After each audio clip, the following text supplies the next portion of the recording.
Good news Bharat के YouTube channel में आप सभी दर्शकों का स्वागत है। मैं संजीव शर्मा और आइए देखते हैं गुड न्यूज़ भारत पर आजमगढ़ की कुछ खबरें फटाफट अंदाज में।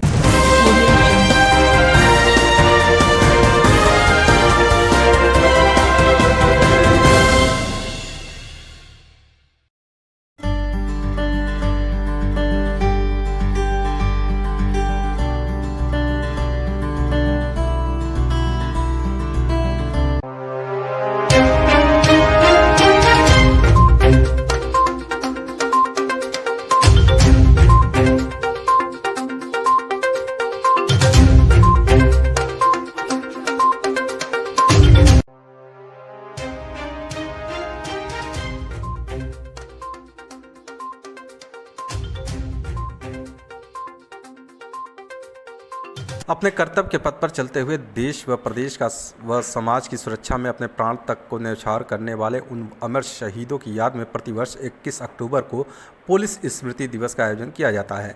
इस अवसर पर आजमगढ़ के पुलिस लाइन में स्मृति स्थल पर पुलिस स्मृति दिवस का आयोजन किया गया।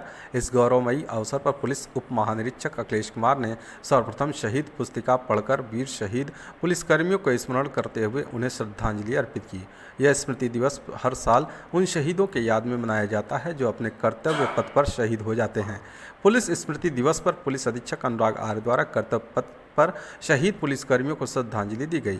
इस मौके पर एसपी सिटी शैलेंद्र लाल, एसपी ग्रामीण राहुल रुसिया, अपर पुलिस अधीक्षक यातायात सुधीर जायसवाल तथा क्षेत्राधिकारी नगर महेंद्र शुक्ल, क्षेत्राधिकारी सदर सौम्या सिंह, क्षेत्राधिकारी लालगंज मनोज रघुवंशी सहित समस्त क्षेत्राधिकारी व थाना प्रभारी के साथ अन्य अधिकारी व कर्मचारी गण ने शहीद हुए पुलिसजनों को श्रद्धांजलि दी। पूरे जिले में स्वास्थ्य सेवाओं के सरकारी दावे और स्वास्थ्य महकमे की पोल खोलता एक वीडियो वायरल हुआ है। एक पिता अपने बेटे का इलाज कराने के लिए ठेले पर लेकर इधर उधर भटक रहा है। इतना ही नहीं, आयुष्मान कार्ड रहने के बावजूद कई प्राइवेट अस्पताल के साथ ही जिला चिकित्सालय में भी उसके बेटे को भर्ती नहीं किया गया। बुजुर्ग पिता अपने बेटे को ठेले पर लेकर भटकने को मजबूर है। सारी घटना का वीडियो सोशल मीडिया पर तेजी से वायरल हो रहा है। मामले में जिम्मेदार महकमा कुछ भी बोलने को तैयार नहीं है। पहले आप यह तस्वीर देखिए, यह भारत की 21वीं सदी की तस्वीर है। आज हम चांद पर ज़मीन लेने की बात कर रहे हैं तो वहीं यह तस्वीर कुछ और ही बयां कर रही है। इस बुजुर्ग का नाम है हरिश्चंद्र, आजमगढ़ जिले के सिधारी थाना क्षेत्र के हाइडिल चौराहे के रहने वाले हैं। ठेले पर अपने जवान बेटे निखिल को लेकर इलाज कराने के लिए वह पहले कई प्राइवेट अस्पताल पहुँचा। जहाँ उसे इलाज नहीं मिला तो फिर जिला चिकित्सालय पहुँचा। यहाँ भी उसे निराशा ही हाथ लगी। एक बुजुर्ग को ठेला खींचते देख किसी ने वीडियो बनाकर वायरल कर दिया। बुजुर्ग हरिश्चंद्र ने बताया कि उसका बेटा कुछ दिनों से चल फिर नहीं पा रहा था। पैर में परेशानी को देख पिता ने उसे इलाज के लिए ठेले पर अपनी पत्नी को बिठाया और निकल पड़ा अस्पताल के लिए। बताया कि कई प्राइवेट अस्पताल गया, वहां पर उसका मोबाइल नंबर ले लिया गया लेकिन फ़ोन नहीं आया, जबकि उसके पास आयुष्मान कार्ड भी है। जिला अस्पताल ने एम्बुलेंस भी मुहैया नहीं कराया। तो वहीं इस बात की जानकारी समाज सेवी अभिषेक जायसवाल दीनू को हुई तो वे पीड़ित परिवार को कालीनगंज स्थित अपने क्लिनिक में भर्ती कराएं। साथ ही कहा कि मरीज का सारा इलाज वह स्वयं अपने खर्चे पर कराएंगे। तो वहीं मरीज के पिता हरिश्चंद्र ने दीनू जायसवाल को धन्यवाद ज्ञापित किया। आइए सुनाते हैं क्या कुछ कहा दीनू जायसवाल ने। आपका कहाँ किराए वाला है? कौन गाँव? सिधारी हाडी चौराहा। अच्छा, ये बताइए कहीं इनको लेके आ रहे हैं, कहाँ से लेके आ रहे हैं? सदर अस्पताल। सदर अस्पताल से लेके आ रहे हैं। वो क्या नाम है, एम्बुलेंस ना मिली है? हाँ, एम्बुलेंस नहीं मिली। क्या बोले हैं? सब बात तो हुई है? बोले घर के लिए नहीं मिलेगी, हॉस्पिटल के लिए मिलेगी। अच्छा, हाँ, तो आप वहाँ से रिक्शे पे लेके ठेले पे आ रहे हैं? ठेले पे लेके आ रहे हैं। अच्छा, ये कौन है? हमारा लड़का है। अच्छा, ये लड़का क्या हुआ है इनको? ये साहब खराब पी करके अपना पैर और लूज कर दिए। अच्छा, पैर ये खड़ा नहीं हो सकती। हाँ, ये कब से हुआ है? हाँ, कब? आज 4 रोज हुआ। अच्छा, हाँ, तो आप यहाँ से जाते समय भी ठेले से? नहीं, एम्बुलेंस मंगाए थे हाँ, तो लेके गए, लेकिन घर छोड़ने के लिए नहीं है? हाँ, अब इनके पास ये डॉक्टर नहीं है इसके लिए। हाँ, ये मरीज के लिए डॉक्टर नहीं है। डॉक्टर नहीं है सर? डॉक्टर नहीं है अस्पताल में। अच्छा, चिकित्सालय में।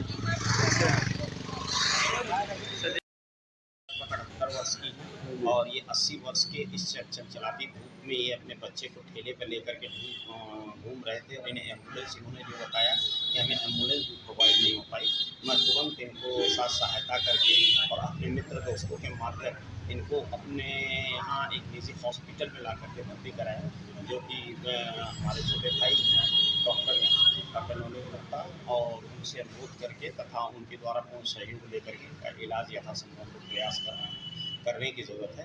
अगर ऐसा एम्बुलेंस नहीं उपलब्ध हुआ तो ये भी दुर्भाग्यपूर्ण बात है कि आज इतने 21वीं शताब्दी में और इतनी व्यवस्था होते हुए भी आज भी लोग दवाइयों के लिए, स्वास्थ्य लाभ के लिए दर भटक रहे हैं। और इन्होंने बताया कि मैं सरकारी हॉस्पिटल में भी गया, वहाँ भी हमारे सहयोग नहीं मिला, वहाँ से हमें डिस्चार्ज कर दिया गया कि जाके प्राइवेट हॉस्पिटल में दिखाइए। और आर्थिक रूप से कमज़ोर होने के नाते इनके पास सिर्फ हर जगह अनुरोध करी रहे कि कोई हॉस्पिटल एडमिट नहीं लेना। आजमगढ़ जिले में दीपावली पर्व के दृष्टिगत आयुक्त खाद्य सुरक्षा एवं औषधि प्रशासन लखनऊ तथा जिलाधिकारी के आदेश के क्रम में जनपद के आम जनमानस को मिलावटी खाद्य पेय पदार्थ तथा विभिन्न प्रकार की मिठाइयाँ, रंगीन मीठे खिलौने, अन्य खाद्य पदार्थ आदि एवं पेय पदार्थों के विक्रय पर प्रभावी रोकथाम हेतु खाद्य पदार्थों की शुद्धता एवं गुणवत्ता सुनिश्चित कराए जाने हेतु मुख्य खाद्य सुरक्षा अधिकारी दीपक कुमार श्रीवास्तव के नेतृत्व में एक टीम ने छतवारा स्थित विभिन्न प्रतिष्ठानों से दूध, रंगीन मिठाई, खोया, मसाला का नमूना संदेह के आधार पर जांच हेतु संग्रहित किए गए। तत्पश्चात टीम ने हाइडिल चौराहे से कलाकंद मिल्क केक नमूना संग्रहित करते हुए सिधारी से नमकीन का नमूना भी लिया। तो वहीं खाद्य सुरक्षा अधिकारी राकेश कुमार शुक्ला के नेतृत्व में परानापुर आरटीओ स्थित विभिन्न प्रतिष्ठानों से सोन पापड़ी, छेने की मिठाई का नमूना तथा उप जिलाधिकारी मेहनगर के नेतृत्व में तीसरी टीम ने मेहनगर स्थित विभिन्न प्रतिष्ठानों से दूध, छेने की मिठाई, गुलाब जामुन का नमूना लिया। इस प्रकार आज की तीनों टीमों ने कार्रवाई के दौरान कुल 12 नमूनों का संग्रहण संदेह के आधार पर जांच हेतु किया गया। छापेमारी दल ने मिष्ठान विक्रेताओं को प्रतिष्ठान में साफ सफाई रखने का निर्देश दिया तथा सभी मिठाइयों पर अनिवार्य रूप से उपयोग की तिथि अंकित करने का आदेश दिया। सहायक आयुक्त ने बताया कि छापेमारी कार्रवाई त्यौहार के दृष्टिगत अनवरत रूप से जारी रहेगी एवं आम जनमानस से अपील की गई कि वे खाद्य सामग्री लेने से पहले उसकी जांच परख अच्छे से करने के पश्चात संतुष्ट होने पर ही क्रय करें। जिलाधिकारी विशाल भारद्वाज की अध्यक्षता में कलेक्ट्रेट सभागार में विभागीय योजनाओं विकास कार्यों की समीक्षा बैठक आयोजित की गई। जिलाधिकारी ने विभागवार समीक्षा करते हुए पूर्ति विभाग को निर्देश दिया कि बिलरियागंज, छटियाव, हरैया, महाराजगंज, कोयलसा, मार्टिनगंज एवं तहबरपुर आदि ब्लॉकों में राशन की दुकानों का आवंटन कराना सुनिश्चित करें। उन्होंने कहा कि 1 सप्ताह के अंदर प्रस्ताव बनाकर एक निश्चित तिथि को पारित कराना सुनिश्चित किया जाए। उन्होंने कहा कि जो दुकानें उप जिलाधिकारी स्तर से लंबित हैं उसे 2 दिन के अंदर कराना सुनिश्चित करें। जिलाधिकारी ने सभी खंड विकास अधिकारियों को निर्देश दिया कि कायाकल्प योजना के अंतर्गत अवशेष कार्यों को पूर्ण कराना सुनिश्चित करें। उन्होंने कहा कि हैंडपंप, रिबोर, बाउंड्री वॉल, शौचालय, पानी की टंकी, टोटी एवं टाइल्स आदि लगाने के कार्यों को जल्द से जल्द पूर्ण करें।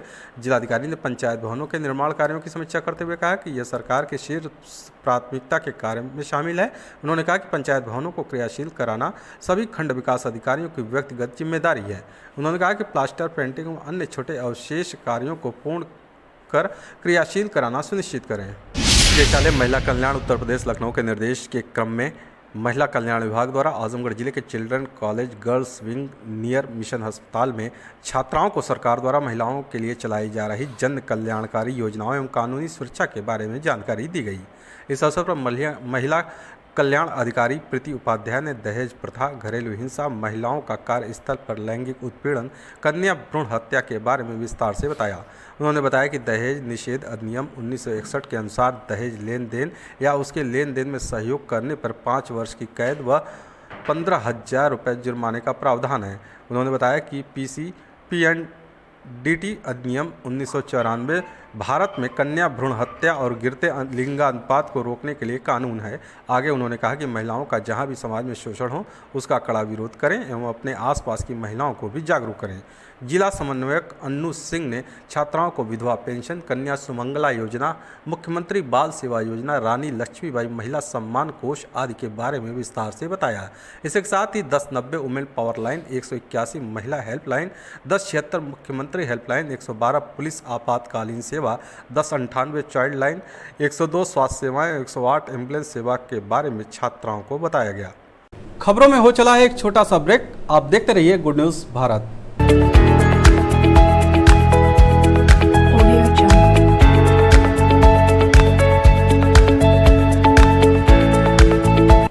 ब्रेक के बाद एक बार फिर से आपका स्वागत है और आइए देखते हैं आजमगढ़ की खबरें फटाफट अंदाज में। आजमगढ़ जिले के रानीसराय थाने की पुलिस ने गैंगरेप में वांछित 2 अभियुक्तों को गिरफ्तार करने में कामयाबी हासिल की है। बता दें कि रानीसराय थाना क्षेत्र के गांव निवासिनी महिला ने बीते 20 अक्टूबर को मुकामी थाने में रिपोर्ट दर्ज कराई थी कि उसकी बहन शौच करने के लिए खेत गई थी।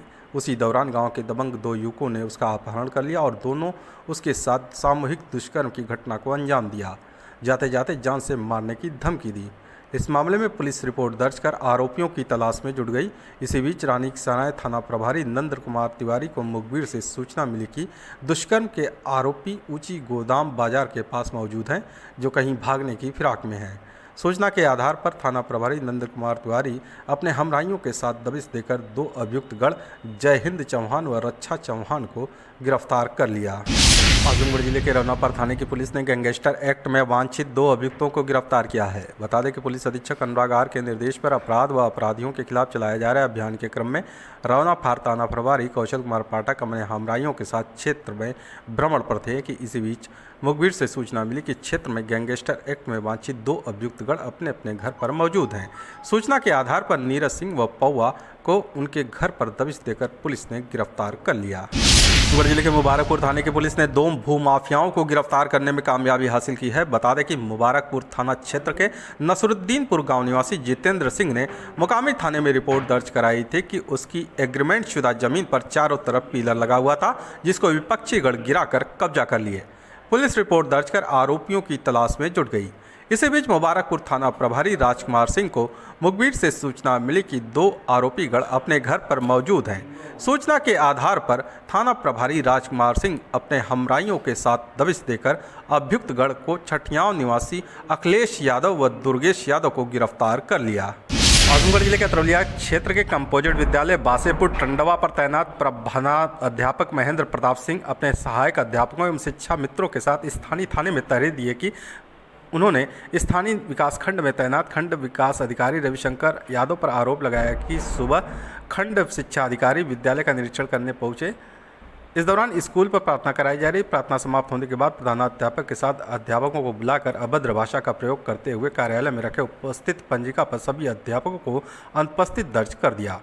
अध्यापकों को निलंबित करने की चेतावनी देने लगे। वहीं पीड़ित सहायक अध्यापक ब्रजेश तिवारी ने बताया कि जब वह खंड शिक्षा अधिकारी से इस प्रकार के व्यवहार व कार्य के विषय में पूछा तो मेरे साथ खंड शिक्षा अधिकारी ने बदसलूकी करते हुए मारपीट करने लगे। इस दौरान उपस्थित अध्यापकों ने किसी तरह से बीच बचाव किया तो वहीं खंड शिक्षा विकास अधिकारी अतरौलिया रविशंकर यादव ने बताया कि मैं 9:15 बजे कंपोजिट विद्यालय बासेपुर टंडवा का निरीक्षण करने अपर निदेशक के आदेश पर पहुंचा तो वहां पर 5 अध्यापक व 1 शिक्षा मित्र अनुपस्थित रहे, जिसके विषय में मैंने पूछा तो प्रधानाध्यापक एवं बाद में पहुंचे कुछ अध्यापक उग्र हो गए और मुझसे ही मारपीट करने पर आमादा हो गए। इस संदर्भ में थानाध्यक्ष अतरौलिया नदीम अहमद फरीदी ने बताया कि प्रार्थना पत्र प्राप्त हुआ है, जाँच की जा रही है। सारे बच्चे आए हुए थे, प्रार्थना स्थल पर सारे लोग मौजूद थे। कुछ लोग अपना सिग्नेचर किए थे, कुछ अध्यापक नहीं किए थे, फिर भी सारे अध्यापक प्रार्थना स्थल पर उपस्थित थे। डिप्टी साहब आए और रजिस्टर मांगने के बाद वो कहें आप लोग को तमीज़ नहीं है, आप लोग बदतमीज़ हैं, जो सबसे पहले आकर के अपना दस्तखत करना चाहिए। और उटपटांग बोलने लगे तो मैंने कहा साहब आप अधिकारी हैं, आपको इस तरह से नहीं बोलना चाहिए। और इसके ऊपर जो है वो कहे कि चुप रहो, बहुत नेता हो गए हो, बदमाशी करते हो, दिमाग खराब है क्या तुम्हारा, सस्पेंड कर दूंगा तुमको। उसके बारे में सर या निरीक्षण के समय मारपीट नहीं आरोप लगाएंगे ना, उसका कारण है शिक्षक। हम जब गए 9:15 तक 5 शिक्षक और 1 वो शिक्षा मित्र अनुपस्थित, रजिस्टर हमको सिग्नेचर करना अनुपस्थित बना दिया। 9:15 के बाद आए। अब वो समझिए कि आते ही वो एक शैलेश सिंह हैं और एक त्रिपाठी हैं ब्रजेश कुमार त्रिपाठी। पता नहीं उनका क्या इंटेंशन था। वहाँ हमारे कार्यालय सहायक है, वहाँ ARP हमारा राजकुमार ARP वो भी पहुँचा था और सारे टीचर थे। मतलब इतना चिल्लाना शुरू कर दिए, पता नहीं उनका इंटेंशन पहले से क्या था। इतना चिल्लाना, गांव वाले भी इकट्ठा हो गए, सब कहेंगे अरे स्कूलें नहीं आएंगे। अच्छा, गांव वाले हमको ये 3 दिन 4 दिन फ़ोन किए कि साहब स्कूल की दुर्दशा है। आजमगढ़ से आते हैं शैलेश सिंह 9:30 बजे 10 बजे तक पहुँचते हैं, उन्हीं को लेकर त्रिपाठी आते हैं और सर स्कूल की बड़ी दुर्दशा। अभी एडी साहब 2 दिन पहले बैठक किए थे, वो कहे कि नहीं 9 से 9:30 तक हर हालत में आप लोग स्कूल चेक करिए, और जब स्कूल चेक करिए अनुपस्थित हैं, उसके बाद से ये हो हल्ला। मतलब वो इतना शोर मचाए कि हम तो BSS साहब को लिखे, देखिए DM साहब को लिखे, AD साहब को लिखे कि इनका अमर्यादित आचरण। आजमगढ़ जिले के जीयनपुर कोतवाली पुलिस ने अवैध गांजा के साथ एक महिला को गिरफ्तार किया है। बता दें कि पुलिस अधीक्षक अनुराग आर के निर्देश पर मादक पदार्थों की बिक्री व रोकथाम के लिए चलाए जा रहे अभियान के क्रम में जीयनपुर कोतवाली प्रभारी यादवेंद्र पांडे को मुखबिर से सूचना मिली कि क्षेत्र के जमीन मोहम्मदपुर भतखोरी गांव में एक महिला नाजायज गांजा बेचने का काम कर रही है। सूचना के आधार पर जीयनपुर कोतवाली पर तैनात उप निरीक्षक शंकर कुमार यादव महिला हमराइयों के साथ दबिश देकर महिला को गिरफ्तार करने के साथ ही उसके पास मौजूद 1 किलो 200 ग्राम गांजा को बरामद कर लिया।